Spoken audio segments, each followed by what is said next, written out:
안녕하십니까. 기본 핵심 이론 과정 1주차 세 번째 시간입니다. 자, 두 번째 시간에 뭐 했죠? 법률 행위가 뭐냐 봤죠. 법률 사실이 뭐 있는가.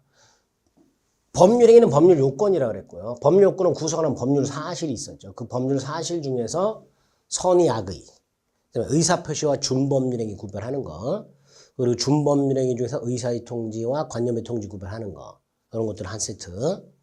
법률행위는 의사표시를 필수 구성 요소라는 인간행위라고 그랬고, 법률행위는 찐빵이고 의사표시는 안고다 이렇게 생각하시면 된다고 그랬어요. 그 종류와 관련해서 첫째 단독행위 계약 구별하셔야 되고, 단독행위 중에 상대방 없는 단독행위와 있는 단독행위 구별해야 되죠. 그리고 이제 올해 나왔던 거 채권행위, 처분행위 구별하고, 처분행위 또다시 물권행위와 준물권행위라는 게 있다. 이런 거 이제 구별 좀 하시면 됩니다. 그리고 이제 우리가 이제 중요하게 봐야 될 게 법률행위 요건입니다. 자, 법률행위는 행위자가 원하는 대로 법률 효과가 발생한다 그랬죠. 그러기 위해서는 첫째, 법률행위가 성립을 해야 되죠. 법률행위가 성립한다는 건 쉽게 말하면 계약을 해야 된다. 계약이라는 게 있어야 된다. 두 번째, 그 계약이 유효해야 돼요. 그래서 법률행위가 성립하려면 어떤 요건이 필요하고, 그 다음에 그 성립한 법률행위가 유효하려면 어떤 요건이 필요한가? 그게 각각 성립 요건과 효력 요건 또는 유효 요건이 되는 거예요. 근데 성립 요건과 효력 요건 공통적으로 모든 행위에 필요한 요건이 있어요. 모든 행위. 그게 일반적인 요건이에요. 그래서 일반적 성립 요건이란 모든 법률행위에 필요한 성립 요건이에요. 어떤 법률행위든지 요거는 갖춰야 법률행위가 성립한다라는 뜻입니다. 반면에 특별 성립 요건은 어떤 특정한 행위에만 필요한 성립 요건이에요. 모든 행위에 필요한 게 아니라 그 행위에만 필요한 게 특별 요건입니다. 그 다음 효력 요건도 마찬가지예요. 모든 행위에 필요한 유효 요건이 일반적 유효 요건이고요. 어떤 특정한 행위에만 필요한 게 특별 유효 요건이고요. 자, 여기서 일반적 유효 요건은 일반적 성립 요건이 갖추어야 할 유효 요건입니다. 그럼 일반적 성립 요건이 뭐냐? 세 가지예요. 당사자의 존재, 목적의 존재, 의사표시의 존재. 이게 일반적 성립 요건이에요. 어떤 법률행위든 당사자가 존재하고 목적이 존재하고 의사표시가 존재해야 성립해요. 여기서 목적은 원하는 거고요. 의사표시는 그 원하는 걸 표시하는 거다라고 생각하시면 돼요. 요 세 가지가 일반적 성립 요건이고요. 그 다음 그 일반적 성립 요건이 각각 갖추어야 할 효력 요건. 요게 일반적 효력 요건이 되는 거예요. 반면에 특별 유효 요건도 이제 앞으로 할 건데요. 요거는 특정한 행위에만 필요해요. 대리권의 존재는 대리 행위, 법률 행위 중에서 대리 행위에만 필요하고요. 토지거래 허가는 토지거래 허가 구역에서의 토지거래에만 필요하고요. 조건의 성취라는 건 정지 조건의 경우에 그 조건이 성취해야 되는 거고요. 기한의 도래는 시기가 붙어있는 법률행위. 조건의 성취는 정지 조건이라는 게 붙어있는 행위. 기한의 도래는 시기라는 게 붙어있는 행위에만 필요한 특별 효력 요건이 됩니다. 자, 그리고 우리 민법 총칙 10문제 중에서 9문제가 여기서 나오는 거예요. 노랗게 처진 부분에서 시험 문제 나오는 겁니다. 9문제가. 물론 가끔 가다가 여기서도 나오기도 해요. 근데 이 해석은 뭐하고 연결이 되냐면 이 목적 요건의 확정성하고 연결이 되는 거예요. 뭐하고 연결이 된다고요? 확정성. 왜냐? 법률의 해석이란 게 뭐냐면 목적이 무엇인지를 확정하는 것, 그게 법률의 해석이 되는 거예요. 결과적으로 법률의 목적 요건부터 해석까지 여기서 이제 9문제가 출제가 되는 겁니다. 이게 요건 파트예요. 자, 이렇게 일단 우리가 앞으로 민법 총칙에서 어디를 집중해서 볼 것인가를 일단 미리 뼈대를 잡고 29페이지를 봅니다. 법률의 요건, 법률 행위에 의해서 행위자가 의도한 대로 효과가 생기려면 법률행위가 일정한 요건을 갖추고 있어야 되고, 두 가지. 법률행위가 존재해야 되고, 그게 성립 요건이죠. 유효해야 되고, 유효 요건이죠. 당연히 성립 요건을 먼저 판단하고 성립한 다음에 유효 요건을 판단하는 거예요. 따라서 법률행위가 성립조차 하지 않았다면 유무효를 판단할 필요가 당연히 없겠죠. 자, 2번 법률의 성립요건, 일반적 성립요건. 모든 행위에 공통적으로 필요한 거 세 가지. 당사자의 존재, 목적의 존재, 의사표시의 존재. 특별 성립요건은 어떤 특정한 행위만 필요한데 대표적으로 혼인에 있어서 신고라는 게 있습니다. 혼인이라는 법률 행위는 구청 가서 신고를 해야만 성립하게 됩니다. 이런 것들이 특별 성립요건이다. 그 다음에 그 특별 성립요건에 보면 예가 있죠. 거기에 보면 요물계약에서 물건의 인도 또는 급부라고 돼 있고 밑에 주석에 보면 계약금 계약에서의 계약금의 교부라는 게 나와 있어요. 요거 잘 기억을 해 두셨다가 매매 가서 자세히 볼 겁니다. 거기서 아 이거 특별 성립요건이었지 딱 떠올라야 돼요. 아시겠죠? 그때 가서 다시 보겠습니다. 자, 중요한 게 3번 법률행위 유효요건이죠. 아예 이 유효요건 전체를 잘 알고 있느냐를 물어보는 문제도 나와요. 어떻게? 다음 무효인 행위는 이렇게. 다음 무효인 행위는 무슨 뜻이에요? 효력요건을 갖추지 못한 행위는 이걸 물어보는 거죠. 그러니까 효력요건이 뭔지 알아야 되는 거예요. 자, 일반적 효력요건. 모든 행위가 공통적으로 요구하는 효력요건을 말하고 이 일반적 효력요건은 다시 한번 일반적 성립요건인 당사자, 목적, 의사표시가 갖추어야 효력요건이 됩니다. 그중에 이제 목적요건부터가 우리 시험범위고 당사자가 요 세 가지 권리능력, 의사능력, 행위능력을 갖추고 이건 우리의 시험범위가 아니에요. 아니지만 개념은 알아두실 필요가 있습니다. 29페이지 밑에 세 번째 줄에 보면 법률행위 당사자는 행위 당시에 권리능력, 의사능력, 행위능력이 있어야 되고 특히 의사능력이 없는 자를 의사무능력자라고 불러요. 행위능력이 제한되는 자를 제한능력자라고 부릅니다. 이때 의사능력이 없는 자, 즉 의사무능력자의 법률행위는 무효고요. 행위능력이 제한되는 자의 법률행위는 일단 유효하지만 취소할 수 있어요. 자, 여기서 의사능력과 행위능력에 대한 간단한 걸 좀 생각을 해보셔야 되는데 입문과정에서 이미 했죠. 의사능력은 정신적 판단력을 말하고요. 그 의사능력, 즉 정신적 판단력이 없는 사람을 의사무능력자라고 하면서 예를 하나 기억해내셔야 되죠. 만취한 자. 만취한 자와 같은 의사무능력자가 법률행위했다. 그 법률행위는 어떻다? 무효. 이렇게 되죠. 반면에 행위능력은 단독으로 유효한 법률 행위를 할 수 있는 능력을 말하고 이 행위 능력이 제한되는 자 세 사람, 미성년자, 피한정 후견인, 피성년 후견인. 미성년자는 19세 미만자, 피한정 후견인은 한 장 넘겨보면 정신적 능력이 부족한 사람이라고 되어 있죠. 사무 처리 능력이 부족한 사람이라고 되어 있잖아요. 그죠? 30페이지에 제가 그랬죠. 가끔 맛이 가는 사람. 반면에 피성년 후견인은 사무 처리 능력이 지속적으로 결여된 사람, 늘 맛이 가 있는 사람, 그리고 피성년 후견인이든 피한정 후견인이든 플러스 가정법원이 성년 후견 개시 심판 또는 한정 후견 개시 심판이라는 걸 해야 돼요. 결과적으로 피성년 후견인과 피한정 후견인은 가정법원으로부터 성년 후견 개시 심판을 받은 자 또는 한정 후견 개시 심판을 받은 자가 되겠죠. 어쨌든 이런 제한 능력자가 예를 들어 미성년자가 부모 동의 없이 단독으로 계약을 했다. 즉 제한 능력자의 법률행위는 일단 취소할 수 있도록 일단은 유효하되 취소할 수 있도록 해놨다는 거 딱 그 정도 기억을 해주시면 됩니다. 자 30페이지 보충학습 밑에서 2번 목적이 뭐예요? 원하는 것.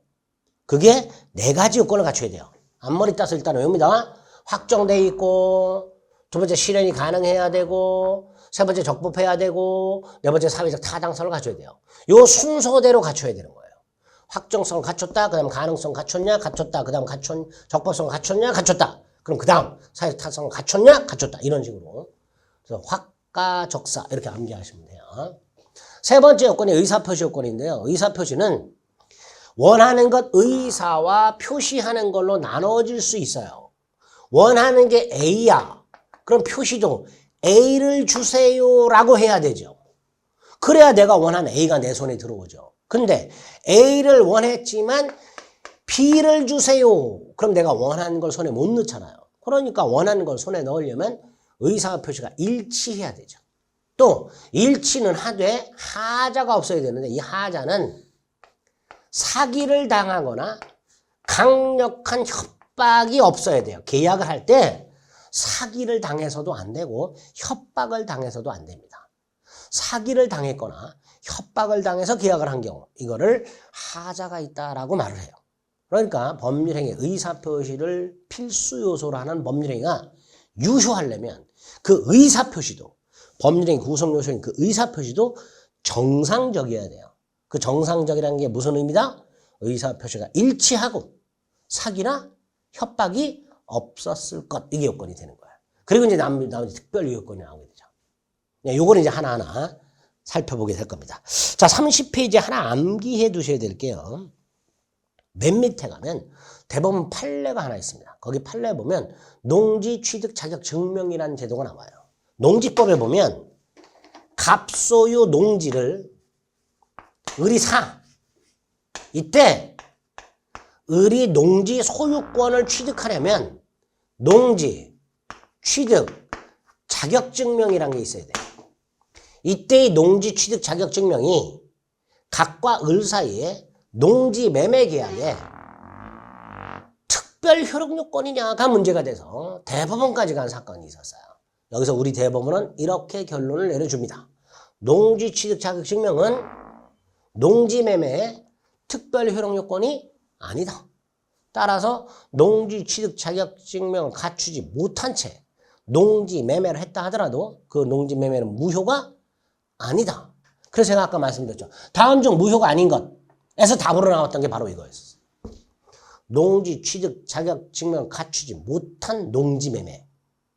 무효도 아니다? 아니다. 그거 하나 대법원 판례를 확인을 좀 해주시면 됩니다. 31페이지에 가면 입증 책임이란 말이 나오는데 이거는 기본 핵심 과정에서 안 합니다. 혹 나중에 문제에서 나오면 그때 설명을 따로 드릴 겁니다. 입증 책임이라는 게 가끔 우리 시험에 나오는데 좀 많이 어려워요. 중요하게 출제되는 파트 가서 따로 설명을 드릴 테니까 입증 책임은 넘어갑니다. 자, 그럼 이제 중요한 31페이지 목적이 나왔습니다. 자, 법률행위가 성립을 했고요. 그 다음에 유효하려면 효력 요건을 봐야 되는데 첫 번째 요건이 뭐였어요? 당사자 능력입니다. 당사자는 권리 능력, 의사 능력, 행위 능력을 갖출 것. 다만 이건 우리 시험 범위가 아니기 때문에 당사자는 행위 당시 권리 능력이 있고 의사 능력이 있고 행위 능력이 있다 라고 전제를 하고 그 다음 걸 보는 거예요. 자, 당사자가 첫 번째 요건을 갖췄다. 권리 능력, 의사 능력, 행위 능력을 갖췄다. 두 번째, 그 범죄의 목적이 4가지 요건을 갖춰야 된다. 확정성, 실현 가능성, 적법성, 사회적 타당성. 자, 그 중에 확정성은 간단해요. 31페이지에 보면 2번 목적 확정성. 법률의 목적은 행위 당시 확정되어 있거나 나중에 확정될 수 있어야 한다. 즉 확정성이란 둘 중에 하나. 예를 들어서 갑과 을이 아파트 분양 계약을 할 때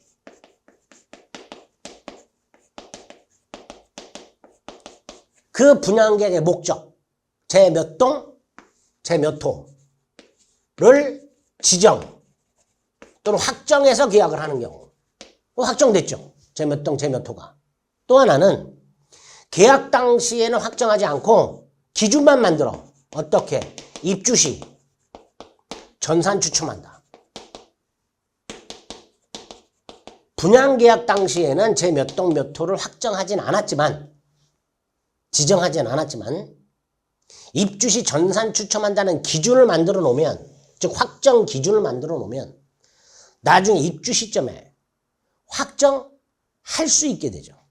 이것도 확정성을 갖춘 게 됩니다. 확정성은 확정되어 있거나 확정할 수 있거나 둘 중에 하나를 의미한다. 그것만 기억하시면 되고요. 자, 확정성을 갖췄어요. 두 번째가 실현 가능성입니다. 즉 법률의 목적이 확정이 되어 있다 하더라도 행위 당시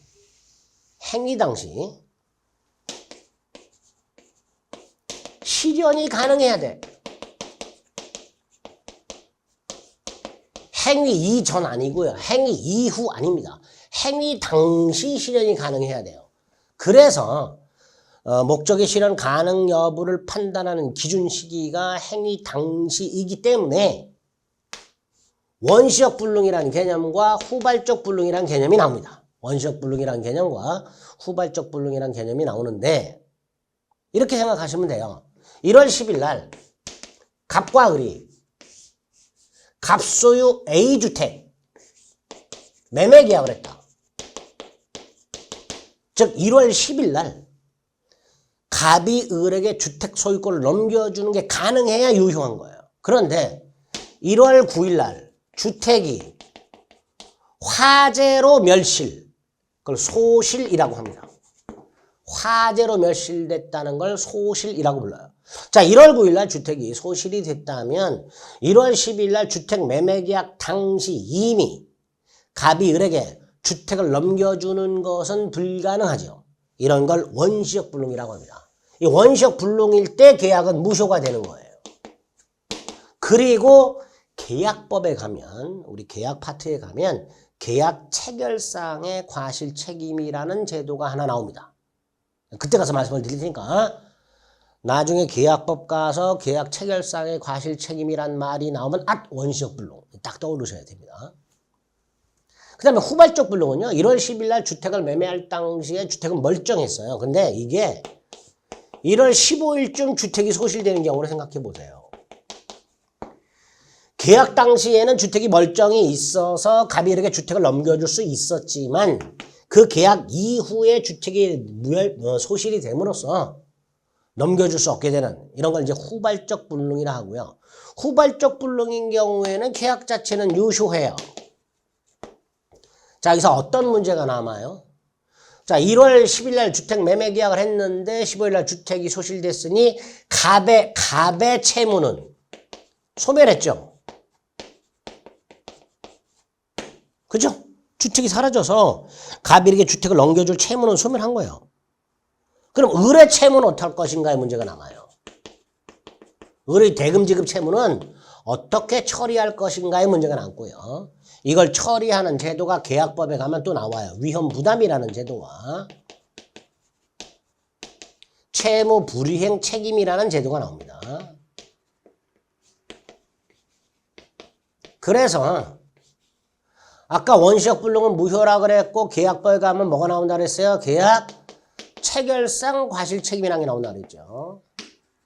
반면에 후발적 불능은 계약이 유효화돼 살아있는 상대방 채무를 어떻게 처리할 것인가와 관련된 두 가지 제도가 나온다 그랬습니다. 그래서 지금 이 계약 체결상의 과실 책임이라는 제도나 위험부담 채무 불이행 책임이라는 제도는 다 계약법에 나오고요. 그때 가서 자세히 볼 건데 오늘은 계약 체결상의 과실 책임은 원시적 불능과 연결이 되고 위험부담이나 채무 불이행 책임이라는 제도는 후발적 불능과 연결이 된다. 이거 기억하셔야 되고 원시적 불능은 무효지만 후발적 불능은 무효가 아니더라. 그래서 기출된 지문 중에 주택 매매 계약을 체결한 후에 주택이 멸실이 된 경우에 계약은 무효가 된다라고 출제된 지문이 있었습니다. 틀린 지문이죠. 그런 것들을 가능 불가능에서 첫 번째로 기억을 하시면 돼요. 자, 두 번째가 가능 불가능에서 가능 불가능을 판단하는 기준의 문제가 생기는데요. 가능 불가능을 판단하는 기준 시기의 문제고요. 또 하나는 기준의 문제가 생기는데요. 두 가지를 생각해 보시면 돼요. 하나는 갑과 을 사이에 어떤 계약을 했냐면 이미 사망한 병을 을이 살리면 1억을 주기로. 이거 실현 가능해요? 불가능해요? 이미 죽은 사람을 살리는 것을 목적으로 하는 계약. 죽은 사람 살리는 거 가능 불가능? 절대 불가능하죠. 이걸 절대적 불능이라고 해요. 또는 물리적 불능이라고도 하죠. 당연히 무효가 될 거예요. 절대적 불능, 물리적 불능. 그런데 이렇게 계약을 한 경우 갑이 을과 어떤 계약을 했냐? 갑이 한강에서 유람선을 타다가 한강에 빠뜨린 반지를 찾아주면 갑이 돈을 주기로 했어요. 자, 각과 을 사이의 계약의 목적이 뭐예요? 한강에 빠뜨린 반지를 찾아주는 것, 그게 목적이죠. 자, 이거 실현 가능해요? 불가능해요? 일단 죽은 사람을 살리는 것처럼 절대적으로 불가능한 건 아니란 말이죠. 그죠? 절대적으로 하진 않지만 상식적으로 대부분이 불가능하다라고 생각을 할 거예요. 이렇게 상식적 불가능. 절대적으로 불가능하지는 않지만 상식적으로 불가능한 경우를 사회통념 불능이라고 해요. 사회통념 다른 말로 상식이라고 생각하시면 돼요. 그런데 우리 대법원은 이것도 무효예요. 이것도. 절대적 물리적 불능만 무효가 되는 게 아니고 사회통념 불능도 무효예요. 그러니까 가능하냐 불가능하냐를 판단하는 기준은 절대적 기준이 아닌 사회통념, 이게 기준이 되는 거죠. 절대적 기준을 보게 되면요, 밑에 거는 유효가 돼야 돼요. 그죠? 그런데 밑에 사회통념 불능도 불능으로 보니까 결과적으로 가능 불가능을 판단하는 기준은 사회통념이다. 이런 식의 말을 하게 됩니다. 31페이지 3번 목적의 실현 가능성. 행위 당시를 기준으로 판단하기 때문에 원시적 불능과 후발적 불능이 나오게 되고, 동그라미 1번 원시적 불능 무효다. 기억 전부 불능 전부 무효가 되면서 맨 밑에 줄 계약 체결성의 과실책임의 문제가 생길 수 있다. 거기까지. 그다음에 다음 페이지 일부 불능이 나오는데요. 요거는 이제 나중에 뒤에 다시 나옵니다. 일부 불능은 건너뛰시고, 그 일부 불능 밑에 A, B가 있어요. 그 B에 보면 판례가 하나 있습니다. 이것도 체크해 놨다가 나중에 저기 뒤에 가서 다시 한번 볼 겁니다. 자, 그 밑에 이제 후발적 불능이 나왔죠. A주택 매매계약 체결 당시에 주택이 존재하였으나 계약 체결 이후에 주택이 멸실된 경우와 같이, 또는 B토지 매매계약을 체결한 이후에 토지가 수용이 됨으로써 그 법률행위 목적 달성이 행위 이후에 불가능하게 된 경우, 이런 걸 후발적 불능이라 하고요. 후발적 불능은 무효가 아니라 유효하죠. 다만 이제 그 상태에서 상대방, 아직 살아있는, 불가능하지 않은 상대방의 대금 지급 채무와 같은 이걸 처리하는 방법, 위험 부담과 채무 불이행 책임이라는 게 있더라. 2번 실현 가능 불가능을 판단하는 기준은 동그라미 1번 사회통념이다. 즉 절대적 물리적으로 불가능한 경우뿐만 아니라 상식적으로 불가능하다고 판단되는 경우도 불능이다. 반면에 주관적 불능이라고, 주관적 불능은 다른 사람들은 다 가능하다고 생각하는데 나만 불가능하다고 생각하는 거, 이게 주관적 불능이에요. 이건 무효가 아니죠, 당연히. 일시적 불능은 불능이 아니에요. 일시적 불능도 국가에 의해서 분양이 금지됐어. 일시적으로 분양이 금지가 됐어. 일시적으로. 그리고 얼마 있다가 그 금지가 해제가 됐어. 이런 걸 일시적 불능이라고 하는데요. 일시적 불능은 불능이 아니게 됩니다. 그래서 주관적 불능이나 일시적 불능은 불능이 아니므로 그 행위 자체는 유효가 됩니다. 판단 기준까지 확인하시면 돼요. 자, 법률행위가 유효하려면 당사자 능력 갖춰야 되고, 목적이 확정돼 있고, 실현이 가능해야 되고, 적법하고 사회적 타당성을 갖춰야 돼. 그 중에 실현 가능성까지 봤는데 여기까지는 크게 어려움이 없어요. 이 정도는 여러분들이 충분히 듣고 이해가 가능한 것들이에요. 이제 암기만 남은 거죠. 자, 문제가 이제 적법성부터죠. 법률행위 목적이 확정이 되어 있고 실현이 가능하더라도, 세 번째, 그 목적이 법을 위반하면 안 돼요. 이게 적법성이에요. 목적의 적법성이란 확정돼 있고 실현이 가능하다 하더라도, 세 번째, 뭘 위반하지 마라? 법을 위반하지 마라. 법을 위반하지 마라. 근데 이 법이 크게 두 종류가 있어요. 강행규정, 강행법규가 있고요. 임의규정, 임의법규가 있어요. 강행규정은 꼭 지켜야 되는 법이에요. 그래서 강행이야. 따라서 안 지키면 무효가 돼. 반면에 임의라는 말은 마음대로라는 뜻이에요. 따라서 임의규정은 지켜도 그만, 안 지켜도 그만인 규정이 임의규정이에요. 따라서 임의규정을 위반했다 하더라도 무효가 아니게 됩니다. 결과적으로 목적의 적법성에서 말하는 법은 모든 법을 말하는 게 아니라 강행법규만을 말한다. 이렇게 되겠죠. 그죠? 그리고 임의 규정을 하나 암기해 주실 게 있습니다. 임차인의 비용상환 청구권이라고 나중에 임대차 가서 볼 거예요. 우리 민법 626조에 의하면 임차인은 임대인에게 필요비, 유익비 상환을 청구할 수 있도록 되어 있습니다. 자, 임대인, 집주인, 임차인, 전월세 사는 사람, 보일러가 고장났다. 집주인이 고쳐줘야 돼요. 근데 집주인하고 연락이 안 돼서 임차인이 자기 돈으로 고쳤어. 그럼 임차인은 영수증을 첨부해서 임대인에게 수리비를 청구할 수 있어요. 그게 임차인의 비용상환 청구권이에요. 그게 우리 민법에 규정이 되어 있는데 이 규정이 임의 규정이에요.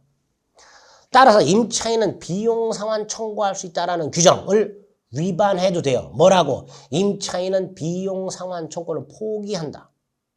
라는 특약. 비용상환 청구할 수 있다. 라는 걸 위반했죠. 어떻게? 비용상환 청구권 포기한다는 특약. 유효, 무효? 유효. 임의 규정은 이렇게 위반하더라도 무효가 아닌 걸 말하게 됩니다. 그리고 그 임의 규정의 예를 하나, 임차인의 비용상환 청구 규정을 꼭 기억을 해 두시고요. 자, 적법성은 여기서 끝나면 참 좋은데요. 우리 대법원이 강행 규정을 또다시 효력 규정과 단속 규정으로 구별한 다음에 첫째, 강행 규정은 대부분 효력 규정이다. 따라서 위반하면 무효다. 강행 규정을 위반하면 무효다. 옳은 지문이 되는 거예요. 대부분이 효력 규정이니까. 단속 규정이라는 게 있어서 단속 규정은 위반했을 때 처벌이 돼요. 그래서 강행 규정이야. 안 지키면 안 돼. 위반하면 처벌돼. 지켜야 돼. 강행 규정이야. 근데 그 행위 자체는 유효한 게 있더란 말이죠. 따라서 강행 규정을 위반하면 무효지만 언제나 무효가 되는 건 아니게 됩니다. 강행 규정을 위반하면 무효다 O, 언제나 무효다 X 이렇게 되는 거죠. 그죠? 그리고 단속 규정에 예가 몇 가지 있어요. 미등기 전매 금지 규정, 분양권 전매 제한 규정, 공인중개사의 직접 거래를 금지하는 규정. 자, 이 세 가지를 암기를 하셔야 되는데 내용을 좀 보겠습니다. 33페이지에 보면 강행법규를 나눠놨어요. 강행법규의 종류라고. 위에 적법성에 의의, 강행법규에 의의, 임의규정과 구별하되, 임의규정 제가 말씀드린 요 임차인의 비용상환 청구권 규정 하나 기억해 두시고, 3번에 강행규정의 종류 2개, 효력규정과 단속규정, 대부분이 효력규정이다. 그래서 부동산 중개업법 등 관련 법령에서 정한 한도를 초과하는 중개수수료 약정, 중개사법에 보면 중개수수료가 있어. 그걸 초과하는 약정을 했어. 근데 이 중개수수료 상한 규정은 강행 규정이야. 따라서 초과하는 약정을 하면 무효야. 여기서 초과 부분만 무효가 됩니다. 초과 부분만 무효다. 그거 기억하시면 되고요. 2번은 작년에 출제가 된 건데 공인중개사 자격증이 없는 자가 중개사 사무소 개설 등록도 하지 않은 채 중개업을 하는 걸 금지하고 있습니다. 강행 규정이에요. 따라서 중개사 자격이 없는 자가 개설 등록도 하지 않고 중개업을 하고 수수료 약정을 했다. 무효가 되는 거예요. 다만 이걸 업으로 한 게 아니고 한 번 딱 했어. 업으로 한 게 아니라 우연한 게 딱 한 번 했어. 이건 무효가 아니다. 이렇게 되겠죠. 그 강행 규정 중에서 효력 규정에 해당되는 경우 2가지를 찬찬히 읽어보면 충분히 이해가 되는 것들입니다. 자, 문제가 맨 밑에 동그란 4번 단속 규정이 나왔어요. 단속 규정은요, 위반했을 때 처벌을 받지만 무효가 아니라 그랬죠. 그리고 한 장을 넘겨보면 핵심 판례 3개가 나와 있습니다. 자, 그 중에 1번을 이해해 봅니다. 갑이 을에게 A 토지를 팔아요. 을이 이걸 되팔아요. 이걸 전매라고 해요. 자, 이때 A 토지 등기부를 보면 소유권자가 갑에서 매매를 원인으로 을에게 이전이 되고 다시 매매를 원인으로 병에게 이전이 돼야 정상이죠. 그죠? A 토지가 갑에서 을로 을에서 병으로 순차 매각이 됐으니까 당연히 등기도 이걸 그대로 반영을 해야 되겠죠. 이걸 그대로 반영을 해야 될 거예요. 특히 을은요. 자기의 이름으로 이전 등기할 때 취득세를 내요. 취득세 납부 영수증을 등기 신청 서류에 첨부한단 말이에요. 그러니까 취득세 내야 되죠. 그리고 병한테 팔아먹고 등기를 넘겨준 다음에 일정한 기간 내에 양도소득세를 신고 납부하죠. 이렇게 돼요. 근데 이 을이 세금을 떼먹기 위해서 자기의 이름으로 등기를 하지 않고 되팔아요. 이걸 미등기 전매라고 해요. 이렇게 미등기 전매가 있게 되면 계약서는 마치 갑하고 병이 매매한 것처럼 꾸며져요. 매매 계약서는 마치 갑하고 병이 매매한 것처럼 꾸며요. 그래서 등기가 을을 생략한 채, 이 을을 생략한 채 갑에서 병으로 직접 넘어가게 돼요. 이걸 중간 생략 등기라고 부르는 거예요. 그런데 부동산 등기 특별조치법에서는 이런 미등기 전매 행위 및 중간 생략 등기를 금지하는 규정을 두고 있고 위반 시 처벌하도록 하고 있습니다. 자, 강행 규정이죠. 문제가 국가 입장에서 이 위반한 을을 적발을 했을 때 당연히 처벌은 하되 두 번째 세금을 추징해야 될 거 아니에요. 을한테. 이거를 행정 목적이라고 해요. 세금 추징을 보통. 자, 그런데 해금을 추징하려면요. 이 매매를 무효로 하면 돼요, 안 돼요? 갑을 매매, 을병 매매를 부동산 등기 특별조치법을 위반했다 해서 즉 강행 규정을 위반했다 해서 무효로 해버리면 세금을 추징을 못한단 말이에요. 따라서 세금을 추징하기 위해서 행정 목적을 달성하기 위해서 유효로 처리할 수밖에 없어요. 그래서 단속 규정이라는 개념이 나오는 거예요. 하나 암기하시고 그 다음에 분양권 전매 제한. 아파트 분양권 일정 기간 전매가 제한돼 있잖아요. 그 전매 제한을 위반해서 전매했어. 처벌은 되지만 그 전매 계약 자체는 유효해요. 단속 규정이에요. 자, 갑과 을 사이의 주택 매매를 중개사 병이 중개를 하잖아요. 그죠? 그런데 이 중개사가 중개를 하지 않고 직접 지가 매수인이 돼. 직접. 이게 직접 거래예요. 근데 이걸 또 금지하고 있어요. 공인중개사가 양당사자의 거래를 중개하지 않고 자기가 직접 거래 당사자가 되는 것, 매도인이나 매수인이 되는 것, 이게 직접 거래예요. 이런 직접 거래를 금지하는 규정을 두고 있지만 이것도 뭐다? 단속 규정이다. 따라서 위반했다, 직접 거래했다, 처벌은 되지만 무효는 아니다. 이렇게 되겠죠. 이렇게 목적의 적법성 관해서는 조금 까다로운 개념, 강행규정, 임의규정 구별하고 또다시 강행규정을 효력규정, 단속규정 구별하고 그 다음에 임의규정의 예 하나 기억하고 강행규정의 예 3개 기억해 주셔야 됩니다. 그 다음에 이제 34페이지에 보면 강행규정 위반의 효과라고 동그라미 1번 절대적 확정적 무효가 되고 무효행위 추인이나 전환은 인정되지 않는다라는 표현이 있습니다. 뒤에 무효 파트 가서 볼 겁니다. 자, 2번 강행규정을 위반한다는 사실을 알면서도 그런 위반 행위를 한 사람이 있어. 증권회사,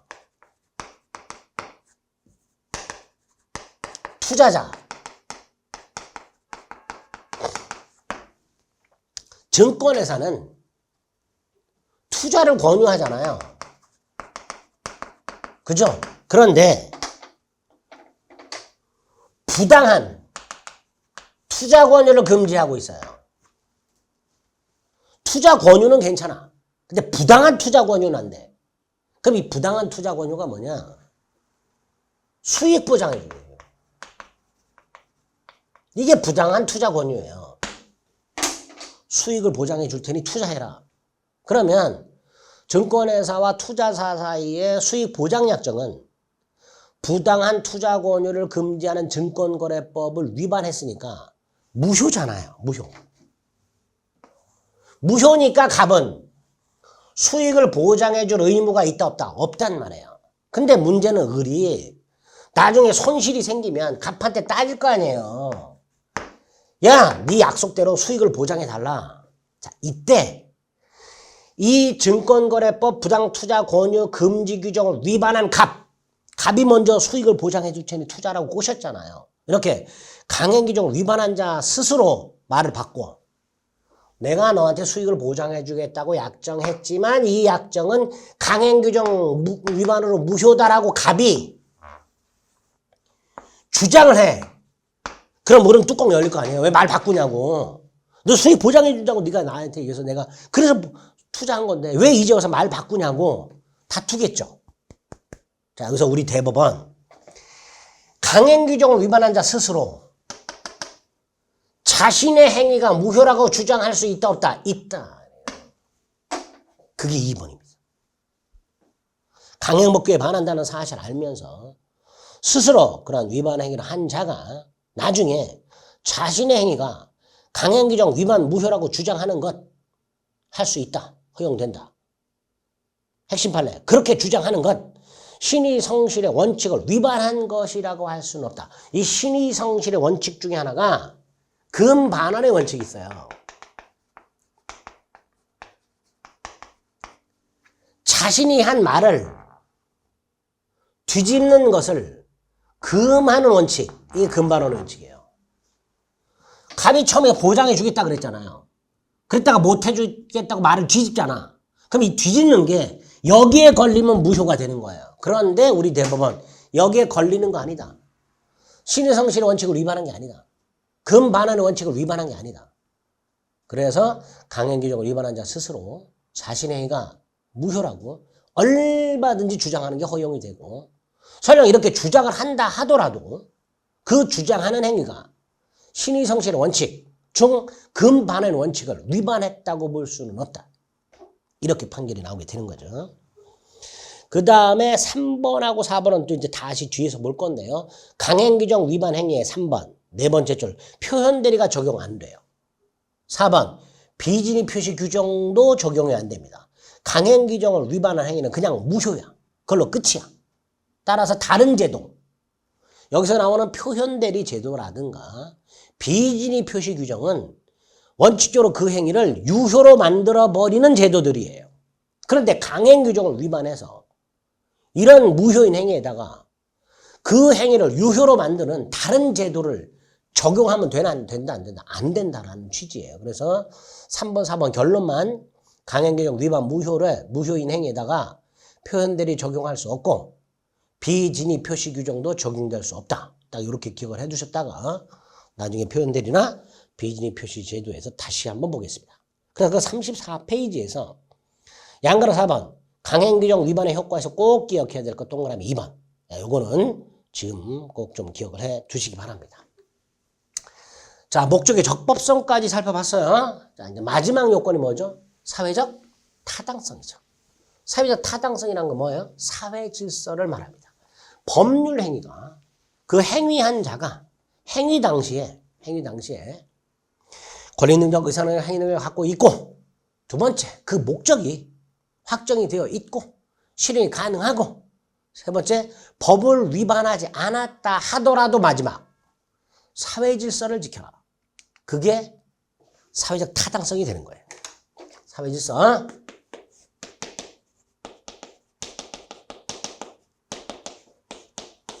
그런데 이 사회적 타당성, 사회 질서와 관련된 조문이 두 개가 있어요. 103조 반사회 질서 행위하고요. 104조 불공정한 행위랍니다. 여기서 이거는 제 몇 조라는 기호입니다. 기호. 제 103조, 제 104조. 34페이지 보면 밑에 5번 목적의 사회적 타당성의 법률의 목적이 사회적 타당성을 갖추었다는 것은 그 목적이 사회 질서를 위반하지 않는다는 것을 말하고 우리 민법은 제 103조와 104조를 규정하고 있으며 한 장을 딱 넘기니까 35페이지에 103조가 나와 있어요. 그런데 이 103조가 조문이 좀 골 때려요. 선량한 풍속 기타 사회 질서에 위반한 사항을 내용으로 하는 법률행위는 무효로 한다. 여기서 선량한 풍속이 뭐냐 도대체. 착한 풍속을 말하는 게 아닙니다. 그냥 미풍양속을 생각해요. 미풍양속. 기타 사회 질서라고 돼 있죠. 그러니까 미풍양속은 사회 질서의 일종이 되는 거예요. 사회 질서. 근데 그걸 위반했대. 문제가 생겼죠. 왜? 선량한 풍속, 미풍양속이 뭐야 도대체? 사회 질서가 뭐야 도대체? 개념 자체가 추상적이고 애매합니다. 즉 103조에는 선량한 풍속이 어떤 것인지, 사회 질서가 어떤 것인지에 대한 구체적 기준이 있다 없다? 없다. 그래서 어떤 문제가 생긴다? 갑과 을이 어떤 행위를 했다. 이게 사회 질서에 위반하는가 위반하지 않는가가 문제가 됐을 때 구체적 기준이 없기 때문에 당사자 사이에 다툼이 생기겠죠. 갑과 을이요 바라보는 사회 질서 기준이 달라. 그래서 갑은 야 이거 사회 질서에 반하는 것 같은데? 을은 야 이 정도는 괜찮지. 이런 다툼이 생길 여지가 있단 말이죠. 따라서 반사회 질서에서 첫 번째로 주목해야 될 것은 갑과 을이 어떤 행위했을 때 이게 103조 반사회 질서 행위에 해당되는지 여부. 이게 반사회 질서 행위다. 반사회 질서 행위가 아니다. 와 관련된 103조 반사회 질서 행위에 해당되는지 여부에 관련된 대법원 판례. 이거를 되도록 많이 숙지를 해 두셔야 돼요. 올해도 여기서 시험 문제가 나왔어요. 박스 쳐놓고 다음 중 반사회 질서 행위 무효를 골라라. 이렇게. 반사회 질서 행위가 아닌 것을 골라라. 이런 식으로.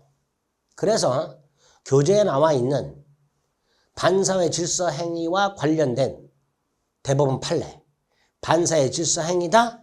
반사회 질서 행위가 아니다라고 판결해준 그 대법원 판례를 되도록이면 많이 구별하실 수 있어야 돼요. 단 웬만한 건 상식적으로 구별이 돼요. 웬만한 건. 근데 상식적으로 구별이 잘 안 되는 것들이 있어.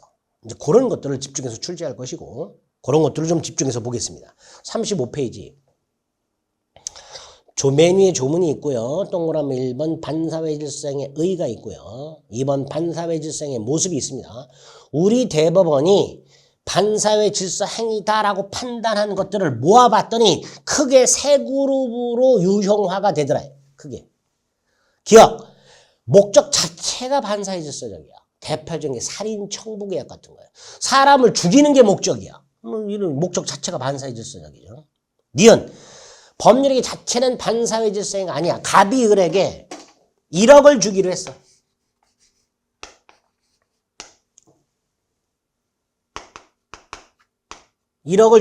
증여. 증여 자체는 반사회 질서 행위가 아니야.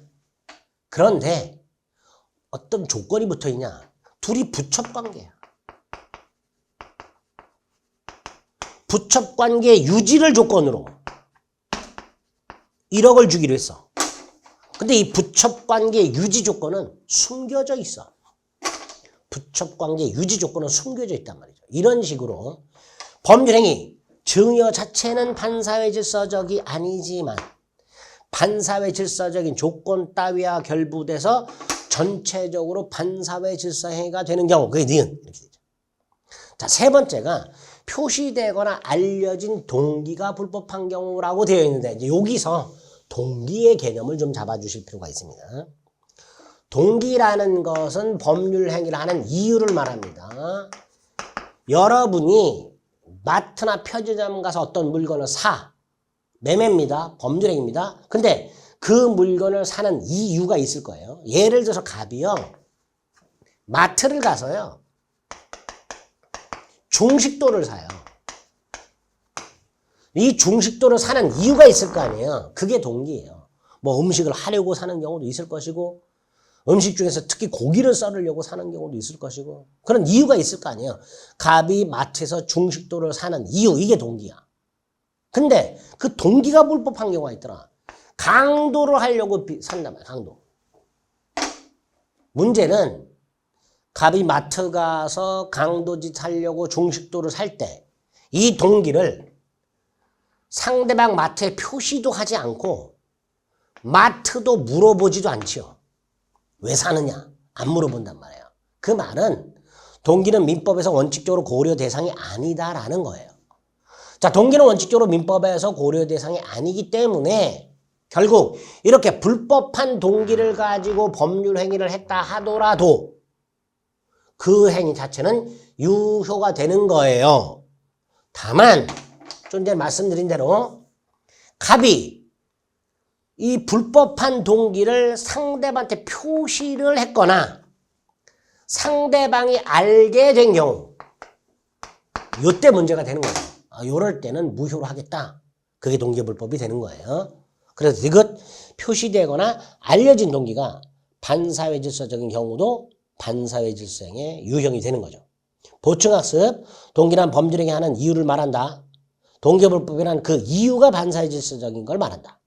예를 들어 우리 도박장소로 사용하려고 집을 빌려, 창고를 빌려, 창고를 빌리는 것 자체는 반사회 질서가 아닌데 도박장으로 사용하려고 이게 이유죠. 이게 불법이야. 자, 그래도 원칙적으로 유효. 다만 이번 을이 갑의 주택을 도박장소로 사용할 의도를 갑에게 표시했거나 또는 동네 소문이 이미 났어. 을이 갑에게 표시는 안 했지만 동네 소문 나서 이렇게 생긴 놈이 도박장으로 사용하려고 집을 빌리러 다니더라 이런 소문이 났어. 그 소문을 갑이 들었어. 그러면 을이 갑에게 직접적으로 도박장으로 사용할 것이다 라는 동기를 표시하지는 않았지만 어쨌든 갑에겐 알려지게 됐죠. 요런 경우에는 그 임대차 계약은 무효로 하겠다. 이게 대법원 판례의 태도입니다. 그 다음에 이제 구체적으로 아까 세 그룹으로 나눴잖아요. 그건 이제 좀 더 구체화시킨 게 3번 반사회 질서 행위 유형입니다. 기억, 정의관념에 반한 행위라고 되는 그 예를 기억합니다. 수사기관에 참고인으로 진술하면서 허위 진술을 했다. 진술하면 돈을 주는데 허위 진술을 하면 돈 준다. 그럼 얼마를 주든지 반사회 질서가 됩니다. 행정기관에 진정서를 제출하고 상대방을 궁지에 빠뜨린 다음 내가 이 진정서를 취하할 테니 돈 내놔. 이것도 반사회 질서가 됩니다. 36페이지 위에 두 번째 줄. 보험금을 부정 편취할 목적으로 체결된 다수의 보험계약 역시 반사회 질서가 됩니다. 또 기타 도박자금 대여계약 증언을 하면 돈을 주는데 그 주기로 한 돈의 액수가 통상적으로 줘야 되는 거를 초과해. 이것도 무효가 됩니다. 공무원에게 청탁하고 뇌물 주는 거. 핵심 판례 1번. 사채업자 갑이 을에게 돈을 빌려주면서 이자가 연 1000%. 이걸 판례가 뭐라고 얘기하냐면 자, 돈 빌려주는 게 금전 소비대차 계약입니다. 36페이지. 그 이율이 사회통념이 뭐였어? 상식. 그 허용한 돈을 초과하여 현저히 고율일 때 그 초과 부분도 반사회 질서행위로 무효. 2번. 변호사가 아닌 자가 소송을 도와주는 것까지는 괜찮지만 승소하면 뭘 받기로 하는 거. 변호사법 위반이면서 반사회 질서행위가 됩니다. 4번. 형사사건을 수임하는 변호사가 성공보수약정을 체결하는 경우. 민사사건 성공보수약정은 반사회 질서행위가 아니지만 형사사건 성공보수약정은 반사회 질서입니다. 자, 5번. 의무의 강제로 얻는 채권자의 이익에 비하여 약정된 벌이 과도하게 무거울 때라고 되어 있는데 과도한 위약벌 약정이라고 줄여서 말해요. 100만 원짜리 물건을 팔았어. 근데 특약을 했어. 언제까지 100만 원을 지급하지 않으면 손해를 1억을 배상한다. 과도한 위약벌이죠. 계약을 위반한 벌, 그게 위약벌인데 100만 원을 제때 지급하지 않으면 1억을 배상한다. 과도하죠. 이런 것도 반사회 질서가 될 수 있고요. 37페이지 부첩계약. 핵심 판례. 장래 부첩관계에 대한 본처의 사전 승인. 도박을 일삼는 남편한테 부인이요. 차라리 바람을 피라 그랬어. 근데 남편이 바람 핀 다음에 나중에 본처 네가 사전 승인했잖냐 이렇게 있죠. 이때 우리 대법원 그 부첩관계에 대한 사전 승인도 반사회 질서이다. 다만 2번 부첩 관계를 맺고 있던 자가 이걸 끝내. 야, 우리는 이러면 안 돼. 더 이상. 부첩 관계를 종료해. 종료하면서 생활비 등을 또는 위자료 등을 또는 양육비 등을 지급하기로 해. 이거는 괜찮다. 끝내면서 뭘 주기로 하는 거. 이건 괜찮다. 끝내면서 뭘 주기로 하는 거. 이건 괜찮다. 반면에 끝내는 걸 해제 조건으로 증여계약이라고 되어 있어요. 끝내면서 주는 건 괜찮아요. 끝내면서 주는 건 괜찮은데 갑이 을에게 부첩 관계가 있어요. 자동차를 증여하면서 헤어지면 반납 이렇게 약속을 했어. 부첩 관계에 있는 갑과 을이 갑이 을에게 자동차를 주면서 네가 나랑 헤어지게 되면 내가 준 자동차를 반환해라.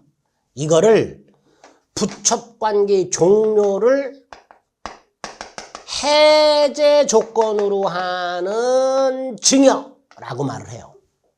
이건 나중에 저기 민법 총칙 마저 부관 가서 다시 한번 볼 겁니다.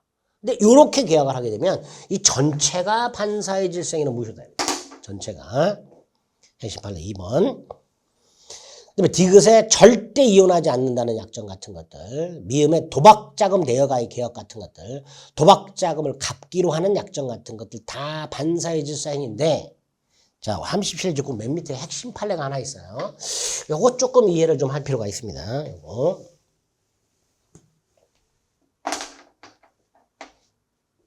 갑이 을에게 도박자금을 빌려요.